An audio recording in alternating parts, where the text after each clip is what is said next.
Ayan. So, gagawa po tayo ng lumpiang sariwa. So, may toge kami dito. Dahil wala akong singkamas. So, maglalagay ako ng toge. Tapos, instead na manok or pork, ginawa ko siya ng beef. Tapos, Baguio beans. Tapos, yung gulay dito sa Italy na zucchini kung tawagin. Wala kasi akong ibang sayote. Wala akong sayote. So, yun ang nilagay ko. Carrots, onion, and garlic. Ayan. Tapos dito yung kawali, wala siyang mantika. So, pag mamantikain din natin yung beef. Ayan. So, ilalagay na lang natin siya ng walang mantika. Hayaan lang natin siya dyan. Ayan. Habang tayo nagigisa, igigisa natin. I mean, wala pa siya. Mamaya ko pa ilalagay yung bawang sibuyas. So, ayan pa lang yung setup ko ba. Walang mantika. Ayan, tingnan niyo naman kung saan ang ginagawa ni Alberto, Naglilinis si Alberto, ayan. So, ayan guys. Di ba ako nagluluto, siya naglilinis, request niya kasi yan. So, ayan guys, ang aming work ngayon, di ba? So, carrots, zucchini, toge, Baguio beans, onion, and garlic. So, ito pa, pagbabrowning natin siya. Tignan mo, nagmamantika na siya ng kusa. Di ba? Tipid ako, hindi ko na kailangan ng mantika. Ayan. So, nag-golden brown na siya. Di ba? Lumabas yung sarili niyang mantika ng baka. Di ba? Wala akong nilagay na mantika dyan, guys. So, ngayon, dahil ganyan na siya, ilalagay na natin yung ating onion and garlic. So, ayan. Pagkasabayin na natin siya kasi okay naman. Ayan. So, gisa natin sila. Ayan, ang bango niya guys. Masarap siya pag pag naluto ng husto yung baka. Ayan, diba? Pagbabrownin natin siya hanggang sa maluto yung sibuyas tsaka bawang. Ayan. At dahil sa golden brown na siya, at yung ating onion, luto na. Ayan. Luto na yung sibuyas tsaka yung bawang. Grabe, ang bango. Ngayon, ilalagay naman natin yung carrots. Ayan. So, ilagay na natin yung carrots. Ayan. At hiniwa ko siya ng pahaba. Kumbaga, julienne cut. Ayan. Para at least medyo madali siyang maluto. Yung carrots na inilagay ko is dalawa siya. Dalawang small size ng carrots. Ayan. O, diba guys? Tipid tayo sa mantika. Hindi na kailangan bumili o maglagay ng mantika. Napamantikaan ko siya ng husto. Ayan. So, ayan. Nilagay na natin yung carrots. So, dahil sa lahat naman kami kumakain ng medium cook ng vegetable, ilalagay naman natin yung ating Baguio beans. Yung Baguio beans po is 30 pieces. Ayan, 30 pieces yung ginawa kong binilagay kong Baguio beans. Hiniwa ko lang siya ng ganyan kaliliit. Slant yung hiwa niyan.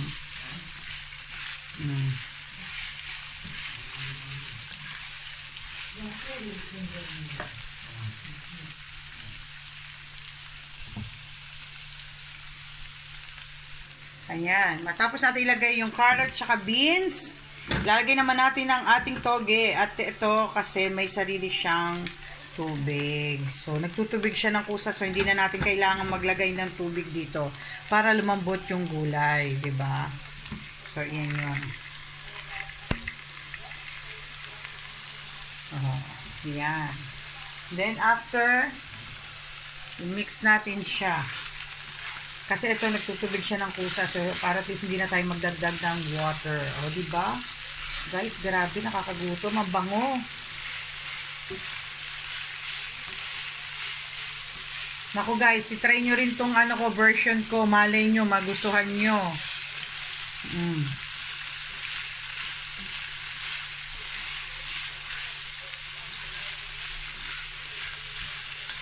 Ayan guys.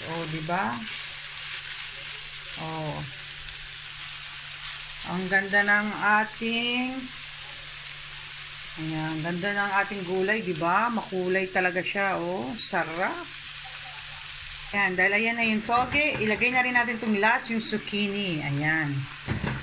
Dahil ito, madaling maluto ito, guys. So, inilas ko talaga siya. Ayan, dahil wala akong singkamas na alternative tsaka kamote, itong mga gulay ang inilagay ko. Para talagang mas masarap. Ayan. So, ngayon, guys, mag-aantay lang tayo ng 10 minutes. After 10 minutes, gagawa naman tayo ng lumpia wrapper. Ayan, di ba? So, haluin lang natin siya.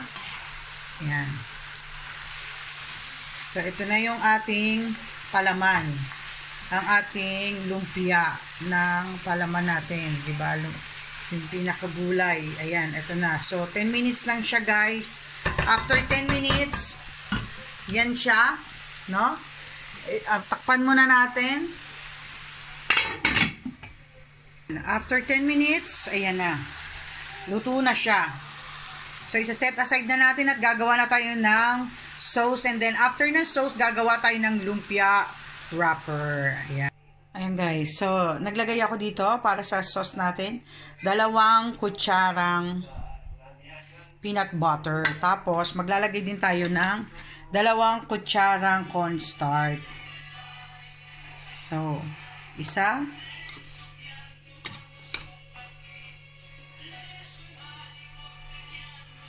Dalawa. Ayan. So, 2 siya. Ayan, natapos siya. 2. Ayan, 2. Tapos, 1 tasang tubig. Ayan. After, maglalagay tayo ng kalahating tasa ng toyo. Not exactly kalahati. Kumbaga, 1/4 ba? Ganon. 1/4 siya. So, 1/4 na toyo. Ayan. So, 1/4 siya.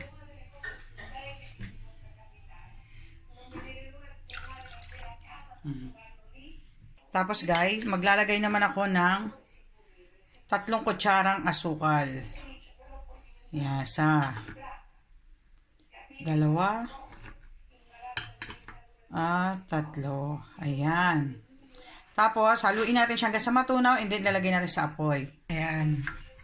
Lagyan na natin siya sa apoy, sa napakahinang apoy lang para makagawa tayo ng sauce. Ayan, hinalo-halo na natin yung ingredients. So, ang ingredients ko is 3 cornstarch, 3 kutsarang cornstarch, 1/4 ng toyo, tapos 1 tasang tubig, tapos 2 kutsarang peanut butter, tapos 3 kutsarang brown sugar. So, ayan, antayin lang natin siyang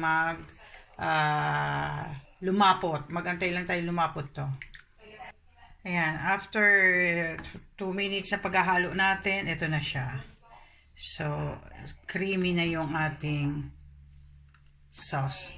Ayan, isa-set aside na natin at gagawa na tayo ng lumpia wrapper. Ayan yung sauce natin, guys. Oh, napaka lapot. O, diba? Ayan. So, dito na tayo sa lumpia. Ayan, 2 itlog ang nilagay ko. 1 kutsarang cornstarch. 1 kutsara.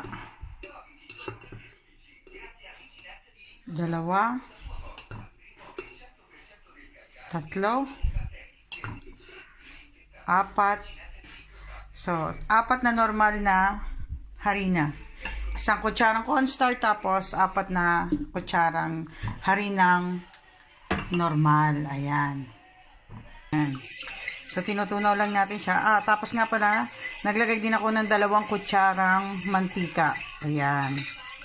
So, tinutunaw lang natin siya ng husto. At iluluto na natin siya dito sa non-sticky kawali. Ayan.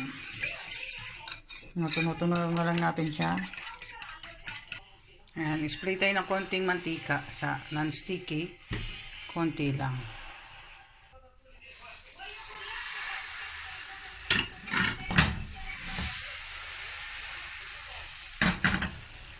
Lalagay pa tayo para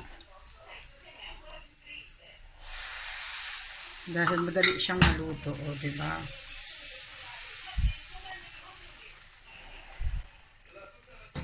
Ayan. Dahil madali siyang maluto. Sa mahinang apoy lang siya, guys. Tapos, babalik na rin na natin siya. Ayan. Dahil madali siyang maluto. Ayan.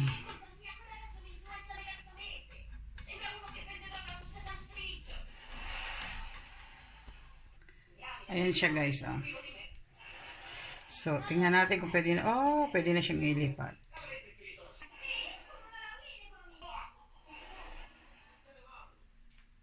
Ayan ang ating lumpiang sariwa. Thank you for watching. Bye!